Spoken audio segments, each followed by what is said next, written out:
আসসালামু আলাইকুম। আমি মোহাম্মদ রবিউল আলম। আপনাদের সকলকে আমার নতুন চ্যানেল জব হান্টার স্টাডি ক্লাবে স্বাগতম। ধারাবাহিক বিসিএস ইংলিশ অ্যানালাইসিস আলোচনা হিসেবে আজকে আমি 39তম বিসিএসের ইংলিশ পার্ট নিয়ে আলোচনা করব। এর আগে আমি অবশ্য 40তম বিসিএস ইংলিশ অ্যানালাইসিস নিয়ে আলোচনা করেছিলাম। আপনারা যারা দেখেননি, আপনারা আমার নিউ চ্যানেলে গিয়ে জব হান্টার স্টাডি ক্লাব চ্যানেলে গিয়ে সাবস্ক্রাইব করে পুরো ভিডিওটা দেখে নেবেন। আজকে এইভাবে আমি ধারাবাহিকভাবে সবগুলো বিসিএস আলোচনা করব ইনশাআল্লাহ। আজকে আলোচনা করব 29তম স্পেশাল বিসিএসের ইংলিশের ফার্স্ট পার্ট। আমি প্রতিটা বিসিএসকে যেহেতু পুরো ইংলিশ কোশ্চেনটা সলভ করতে অনেক সময় লেগে যায়, সো আমি চাচ্ছি যে কোশ্চেনগুলোকে দুইটা ভাগে ভাগ করব। আজকে আমি 29তম বিসিএসের ফার্স্ট পার্ট, দুইটা পার্টের প্রথম পার্ট আলোচনা করব। যাই হোক, এখন আমরা আমাদের কোয়েশনে চলে যাই। 1 নম্বর কোয়েশন ছিল এরকম: a person who believes that laws and government are not necessary is known as. অর্থাৎ যে ব্যক্তি বিশ্বাস করে যে সরকার এবং আইন ব্যবস্থা কোনো প্রয়োজন পড়ে না যে সমাজ ব্যবস্থায়, তাকে কী বলা হয়? অর্থাৎ যে ব্যক্তি এটা বিশ্বাস করে না যে সরকারের রাষ্ট্র ব্যবস্থা দরকার নেই, তাকে কী বলা হয়? মিলিটেন্ট। এই ওয়ার্ডটার সাথে আমরা সবাই পরিচিত, যেটা মিলিটারি শাসনকে বলা হয়। অ্যানার্কিস্ট হচ্ছে নৈরাজ্যবাদী। এটা কেমন? এটা হচ্ছে যে যেখানে যে শাসন ব্যবস্থায় কোনো রাজনৈতিক কোনো কর্মকাণ্ড থাকবে না, তারপরে এখানে বিশৃঙ্খলা থাকবে, সন্ত্রাসবাদে বিশ্বাসী থাকবে, অর্থাৎ যার কোনো যে রাষ্ট্র ব্যবস্থায় কোনো ফিউচার থাকবে না, সেটাকে বলা হয় অ্যানার্কিস্ট। তারপরে হচ্ছে টেররিস্ট, আমরা জানি সন্ত্রাসবাদী কার্যক্রমের সাথে জড়িত যেগুলো। আর এক্সট্রিমিস্ট হচ্ছে অতিরিক্ত, এটা কোনো কার্যক্রম, এটা কোনো থিওরি না। সো এখানে আমরা দেখতে পাচ্ছি আনসার হবে অ্যানার্কিস্ট, অর্থাৎ যে সরকার গভর্নমেন্ট, অর্থাৎ যেখানে কোনো আইন শৃঙ্খলা কিংবা সরকারের কোনো অস্তিত্ব থাকবে না, সেটাই হবে অ্যানার্কিস্ট, নৈরাজ্যবাদী, যার বাংলা অর্থ। 2 নম্বর কোয়েশ্চেন হচ্ছিল হি went to hospital because he had dash heart attack. আচ্ছা, এখানে দেখেন এটা আর্টিকেলের ব্যবহার, অপশন দেওয়া আছে। তো আমরা সবাই কিন্তু ক্লাস 1 থেকে নিয়ে ইন্টারমিডিয়েট পর্যন্ত আর্টিকেলের অধ্যায় পেয়ে আসছি, বা আর্টিকেলের উপরে নাম্বারও ছিল। দেখেন, খেয়াল করে দেখেন, আজকে লাস্ট পর্যন্ত জীবনের সর্বশেষ অনার্স মাস্টার্স কমপ্লিট করার পরে আজকে বিশেষ দিতে আসছি আমরা, ওইখানেও আর্টিকেল আছে। অর্থাৎ আর্টিকেল ইউনিভার্সিটি টেস্ট থেকে শুরু করে কোনো জায়গায় বাদ রাখেনি যেখানে আর্টিকেল আসে না। আর্টিকেল আসবেই, প্রতি বিসিএসে একটা করে মিনিমাম একটা হলেও আর্টিকেল আসবে। সো দেখেন, আমরা ক্লাস বিগত 12-14 বছর পড়াশোনা করে আর্টিকেল উপরে পড়াশোনা করছি, তার উপর বিসিএস আর্টিকেল আসে। তো দেখি আমরা এখানে কী রকম আর্টিকেল আসছে। এখানে বলা আছে you went to the hospital. আচ্ছা, এখানে আমি একটা কথা বলে রাখি, এই আর্টিকেলটা, এখানে যে আর্টিকেলটা আসছে, এটা খুবই মোস্ট ইম্পর্ট্যান্ট। প্রায়ই দেখছি বিভিন্ন পরীক্ষায় এটা আসে, প্রায়ই আসে। এটা খুবই কমন একটা আর্টিকেল, এবং অনেকেই এটা ভুল করে। আজকে যারা ভুল করে, বিশেষ করে যারা এই আর্টিকেল সম্বন্ধে অবগত না, আজকে আমি তাদেরকে একটা শর্টকাট এবং টেকনিক্যাল স্ট্র্যাটেজিক কৌশল আমি বলবো, আপনারা মনোযোগ সহকারে শোনেন, ধৈর্য হারা না হয়ে। বলা আছে হি ওয়েন্ট টু হসপিটাল। আচ্ছা, কোনো ইনস্টিটিউশন, যে কোনো ইনস্টিটিউশন বলা থাকুক, school, college, hospital, university, mosque, temple, যাই বলা হোক না কেন, অর্থাৎ যদি কোনো প্রতিষ্ঠানের উদ্দেশ্যে কেউ, মানে কোনো প্রতিষ্ঠানের যে সঠিক যে উদ্দেশ্য, সেই উদ্দেশ্য যাওয়া হয়, তাহলে সেখানে কোনো আর্টিকেল বসবে না। আমি আবার বলতেছি যে যে প্রতিষ্ঠানে, যে সকল প্রতিষ্ঠানে যে কাজের জন্য যাওয়া হয়, অর্থাৎ যেমন ধরেন হসপিটালে আমরা কী জন্য যাই? অবশ্যই ট্রিটমেন্টের জন্য। স্কুলে আমরা কেন যাই? অবশ্যই পড়াশোনার জন্য। তারপরে টেম্পলে কিংবা মস্কে আমরা কেন যাই? প্রার্থনার জন্য। সো যদি উদ্দেশ্য থাকে সঠিক, তাহলে অবশ্যই এখানে আর্টিকেল বসবে না।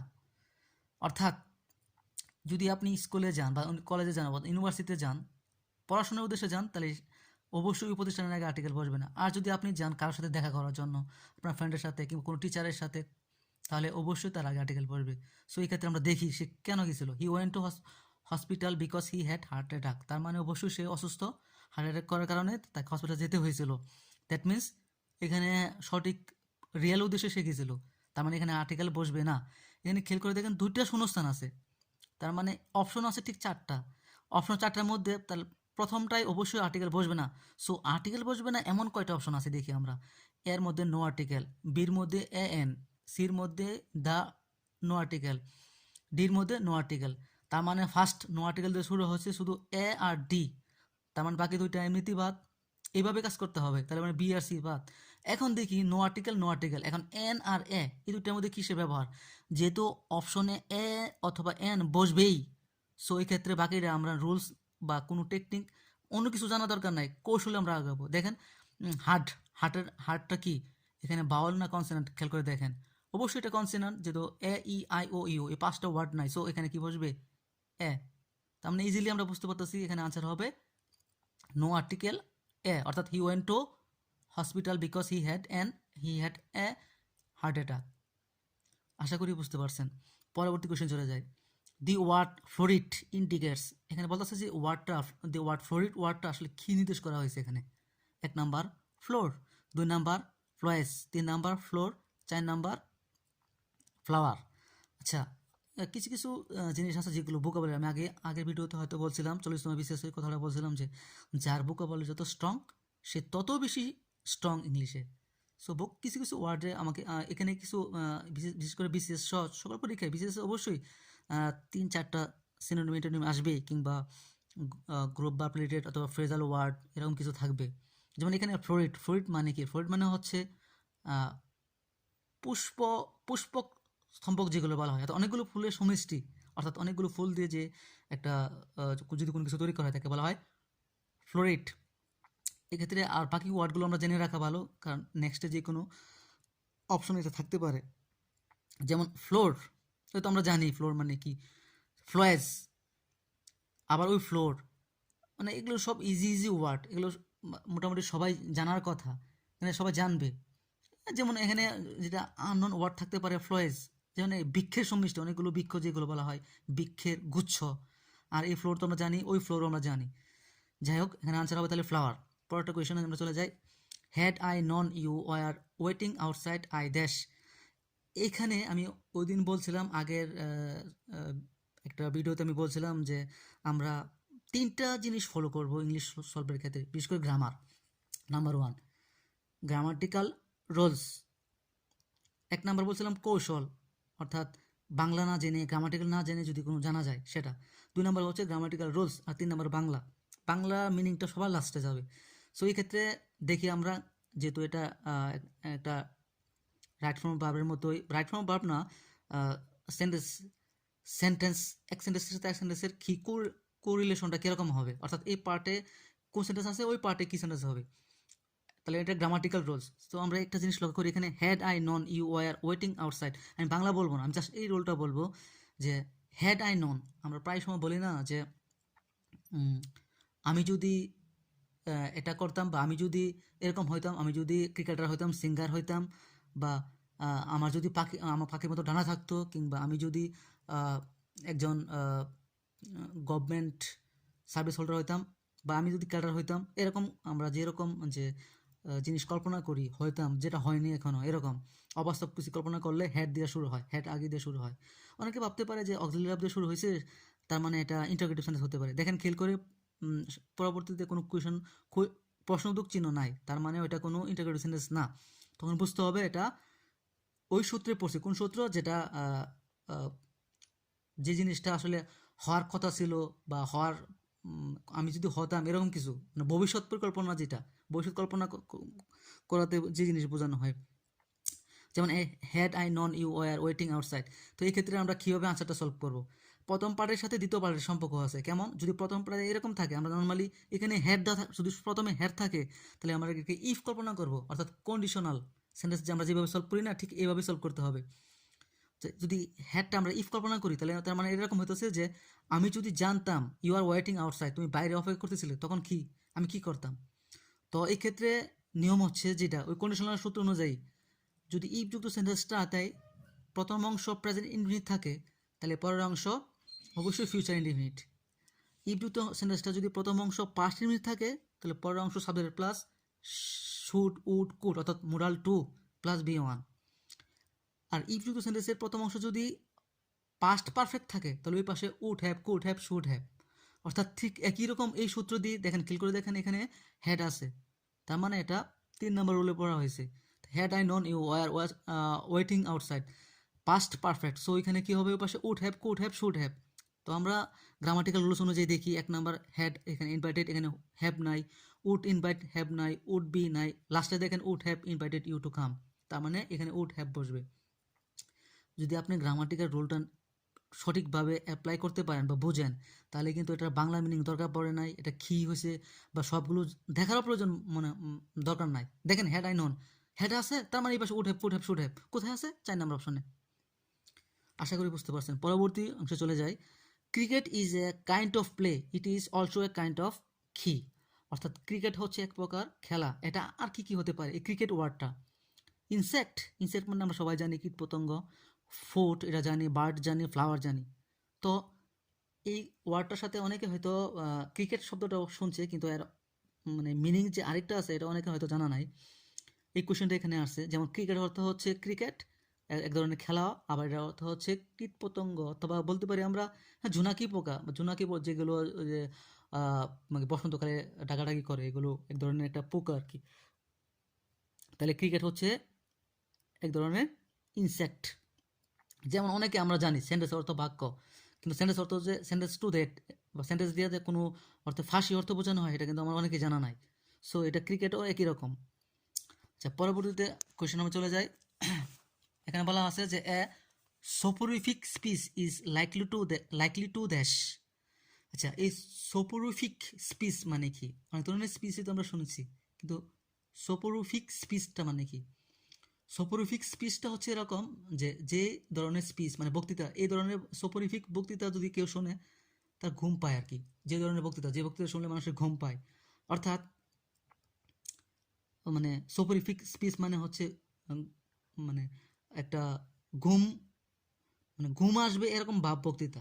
তাহলে দেখি আমরা কি কি 4টে অপশন। বি, ইনকম্প্রেন্সিবল, অর্থাৎ যেটা বোধগম্য নয়, বোঝা যায় না, এটাকে বলা হয় সোপোরিফিক স্পিচ। নাকি অ্যাপিয়াল প্রাইমারি টু ইমোশনস, অর্থাৎ এই বক্তৃতা শুনলে মানুষ ইমোশনাল হয়ে পড়ে। নাকি পুট ওয়ান টু স্লিপ, নাকি অনেকে ঘুম চলে আসে। নাকি স্টিমুলেট অ্যাকশন, নাকি তার মানে শরীরের মধ্যে এক ধরনের শক্তি সঞ্চার হয়, মানে উজ্জীবিত হয়ে যায়। তার মানে বুঝতে পারতেছি speech means put one to sleep, অর্থাৎ যে কেউ যে কেউ ঘুমে ধরে, ঘুম পাড়ানি টাইপের বক্তৃতা আর কি। অনেকে হয়তো আমার এই বক্তৃতাটাই সুপার স্পিচ মনে হবে, কারণ তারা হয়তো যারা হয়তো ফিউচার নিয়ে চিন্তা, তারা হয়তো ভাববে যে এটাই সুপার স্পিচ। যাই হোক, পরবর্তী ইয়াতে চলে যায়। Select the word with right spelling.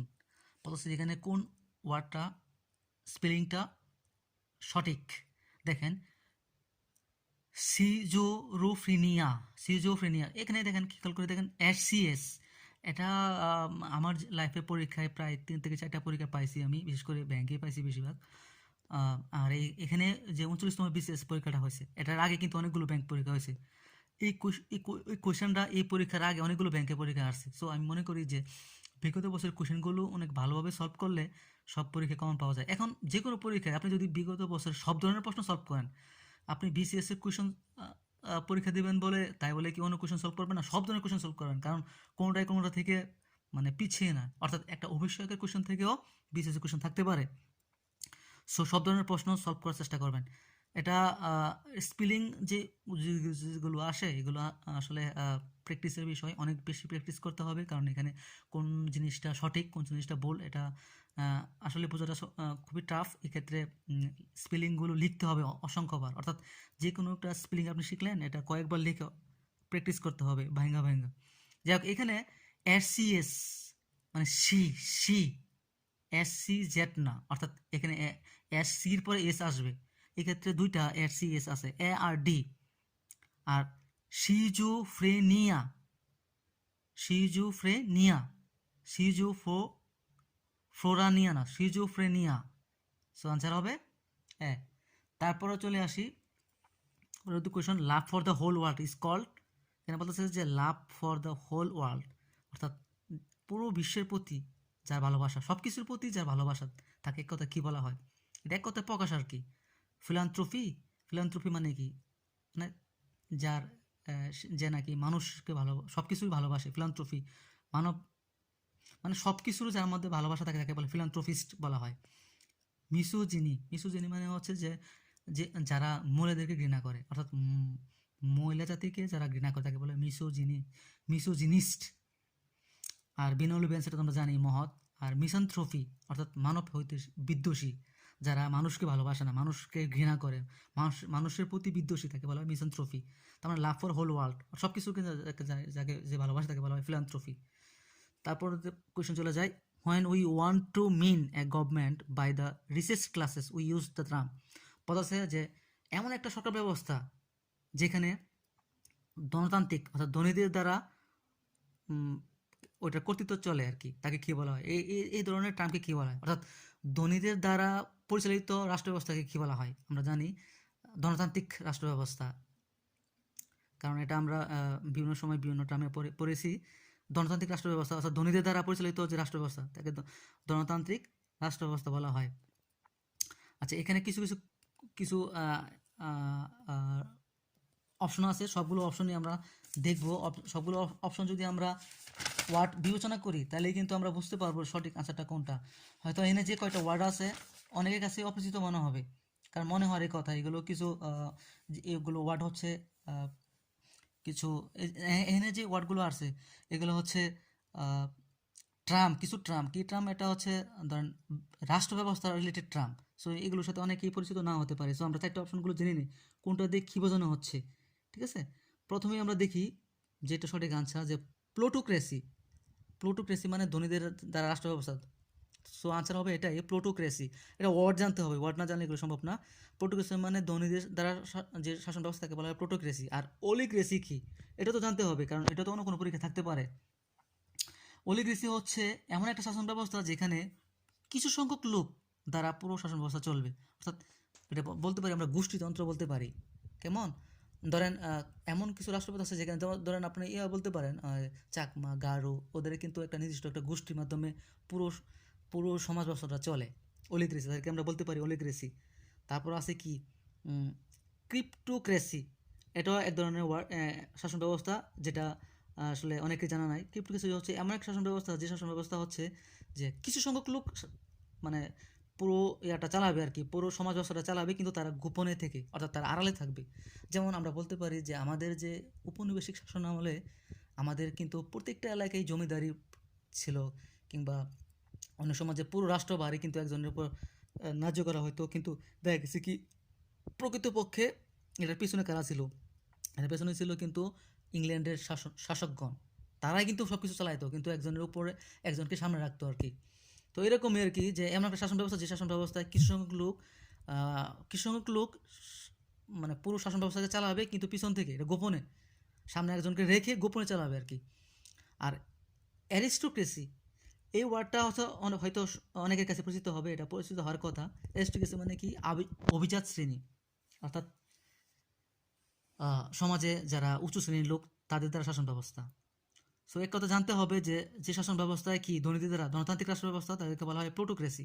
পরবর্তী অংশে চলে যায়, হসপিটাল দ্যাশ দ্য সিক। এই এই যে ইয়ারটা কে বলে সেন্টেন্সটা দেখলাম প্রায় বিভিন্ন পরীক্ষায় আসে। কিছু কিছু সেন্টেন্স আছে খুবই কমন ওয়ার্ড, বিশেষ থেকে শুরু করে সকল পরীক্ষায় আসে। এবং কিছু কিছু ডিফিকাল্টও যদি প্রথম না পড়া হয়, এটা নিয়ে যদি আলোচনা করা না হয় তাহলে এটা সবসময় কঠিন মনে হবে। যাই হোক, এরকম একটা সেন্টেন্স হচ্ছে এটা, হসপিটালস দ্যাশ দ্য সিক। হসপিটাল সিকদেরকে কী করে, যারা অসুস্থ রোগীদেরকে কী করে, অপারেট করে। সাধারণত অপারেট বসে বসে যন্ত্রপাতির ক্ষেত্রে।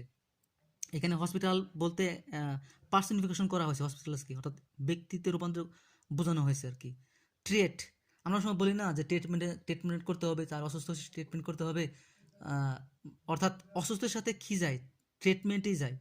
অ্যাডমিট মানে ভর্তি করানো, নার্স সেবা দেওয়া। তেমনি এই ক্ষেত্রে হসপিটাল হবে ট্রিট, বাকিগুলো হবে না। কারণ এগুলোর সাথে এগুলোর অ্যাডজাস্টমেন্ট নাই। অ্যাডমিট মানে ভর্তি করানো, ট্রিটমেন্ট দিয়ে বোঝানো হচ্ছে সব কিছুই, এখানে ভর্তি করা হবে, চিকিৎসা করা হবে, সব কিছুই। So hospital treat the sick. যাই হোক, আজকে আলোচনা করলাম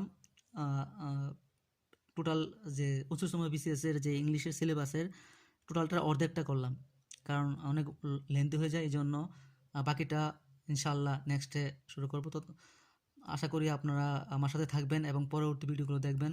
এবং আমি আশা করি আমি যেগুলো সবগুলো আহ, বিষয় যখন সলভ করে ফেলবো, ইনশাল্লাহ আপনারা অবশ্যই অবশ্যই উপকৃত হবেন। আর এইগুলো যে আলোচনা করেছি এগুলো কিন্তু সম্পূর্ণ আমার আমি যেভাবে সলভ করি, আসলে আমি যেভাবে সলভ করি, এবং আপনারা যদি আমার সলভ করার থেকে উপকৃত হন তাহলে হবে আমার এই ভিডিও করার সার্থকতা। ভালো থাকবেন। আর যারা আমার চ্যানেলটি সাবস্ক্রাইব করেন নাই, প্লিজ সাবস্ক্রাইব করে নেবেন। আর আপডেট থাকবেন যখনই আমি ভিডিও আপলোড করব, আপনারা দেখবেন এবং আশা করি উপকৃত হবেন। ভালো থাকবেন সবাই, সুস্থ থাকবেন সবাই। আল্লাহ হাফেজ।